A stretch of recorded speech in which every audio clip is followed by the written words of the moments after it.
राष्ट्रीय स्वयंसेवक संघाचं नागपूरमध्ये आज ऐतिहासिक पथसंचलन संध्याकाळी 7 वाजता 3 वेगवेगळ्या ठिकाणाहून सुरू होणार आहे। आताची महत्त्वाची बातमी आपण नागपूरमधली पाहतोय।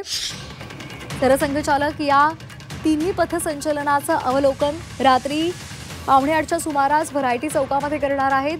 27 सप्टेंबरला राष्ट्रीय स्वयंसेवक संघाचं नागपूरमधील आतापर्यंतचं हे सर्वात मोठं पथसंचलन असणार आहे। 27 सप्टेंबर 1925ला राष्ट्रीय स्वयंसेवक संघाची स्थापना झाली होती। त्याच औचित्यानं आता पथसंचलनाचं आयोजन करण्यात आलंय। 3 पथकं वेगवेगळ्या स्थानावरून मार्गक्रमण करणार आहेत। एक पथक अमरावती मार्गावरील हॉकी मैदानमधून निघेल। हे पथक 2.5 किलोमीटरचं पथसंचलन करेल। यामध्ये त्रिमूर्तीनगर, धरमपेठ, गिट्टी खदान आणि सोमलवाडा या भागाचे स्वयंसेवक सहभागी होणार आहेत। तर दुसरं पथक कस्तुरचंद पार्क येथून पथसंचलन सुरू करेल। या पथकाचं पथसंचलन 2.9 किलोमीटर इतकं असेल। मोहिते शाखा, लालगंज, पिनाकी आणि सदर इथले स्वयंसेवक यामध्ये सहभागी होतील। तर तिसरं पथक यशवंत स्टेडियम मधून पथसंचलन सुरू करेल। यामध्ये इतवारी, अजनी, अयोध्या आणि नंदनवन परिसरातील स्वयंसेवक सहभागी होणार आहेत।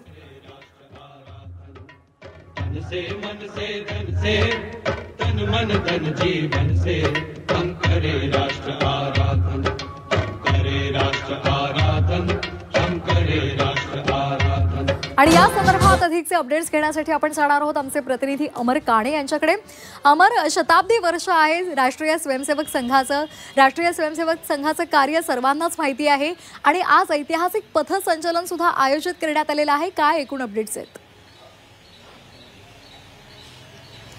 श्वेता, सगळ्यात महत्वाचं पथसंचलन 27 सप्टेंबरला काय, कारण की यावेळेला विजयदशमी उत्सव 2 ऑक्टोबरला, तर 27 सप्टेंबर 1925ला माझ्या मागे जे दृश्य दिसत आहे ते हेडगेवार निवासस्थानाचं हे संपूर्ण दृश्य आहे आणि इथेच राष्ट्रीय स्वयंसेवक संघाची स्थापना झाली होती। हे थेट लाईव्ह दृश्य आपण एक्सक्लुझिव्ह झी 24 तासवर दाखवत आहे आणि हे जे निवासस्थान हेडगेवारांचं आहे तिथली जी आता फ्रेम दिसत आहे, जी गॅलरी दिसत आहे, त्याच्या बाजूला जी रूम आहे तिथे 17 जणांची एक महत्वाची बैठक झाली आणि त्याच दिवशी राष्ट्रीय स्वयंसेवक संघाची स्थापना इथे महाल परिसरातील हेडगेवार निवासस्थानी इथे झाली आणि त्यानंतर राष्ट्रीय स्वयंसेवक संघाचं पहिलं पथसंचलन हे मोहितेवाडा म्हणजे आत्ताचं संघ मुख्यालय ते राजाबाक्षा इथपर्यंत झालं होतं। तर तेव्हा लष्करी मिरवणूक म्हणजे सीमोल्लंघनाची लष्करी मिरवणूक असं त्याला संबोधण्यात येत होतं। त्यानंतर कालाना ओघात ते मोहितेवाडा, त्यानंतर नागपुरातील टाउन हॉल, हत्तीखाना आणि इतर काही म्हणजे चिटणीस पार्क, पटवर्धन ग्राउंड, कस्तुरजन पार्क आणि 1995 पासून हे पथसंचलन जे आहे ते रेशीमबाग मैदान येथे होत आहे। म्हणजे 100 वर्षाच्या इतिहासातले वेगवेगळे टप्पे आपण जी 24 तासच्या माध्यमातून सांगले। आज सगळ्यात महत्वाचं व्हेरायटी चौकात सगळे पथसंचलन एकत्र येत आहे। खरं तर 1936 पूर्वी जे पथसंचलन निघायचं ते आद्य सरसंघचालक डॉक्टर हेडगेवार यांच्या नेतृत्वात सगळं निघायचं आणि ते पथसंचलन टाउन हॉल पासून सुरू व्हायचं।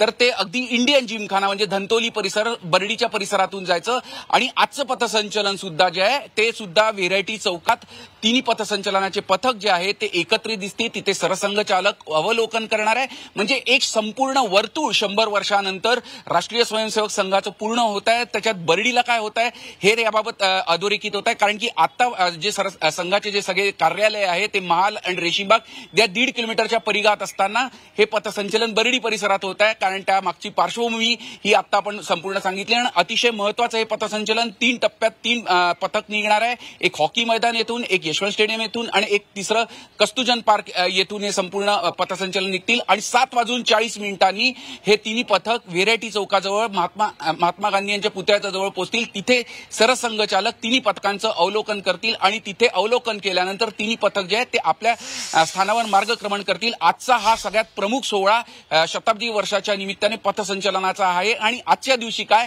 त्याचं सगळं महत्व आपण सांगितलं आणि यानंतर सगळ्यात मोठा जो सोहळा होणार आहे ते 2 ऑक्टोबरला होणार आहे। अनेक मान्यवर येणार आहे। माजी राष्ट्रपती सुद्धा यावेळेला प्रमुख अतिथी म्हणून असणार आहे। देशभरातील किंबहुना परदेशातून अनेक मान्यवर पाहुणे यावेळेला उपस्थिती लावणार आहे। धन्यवाद दिलेल्या सविस्तर माहितीसाठी।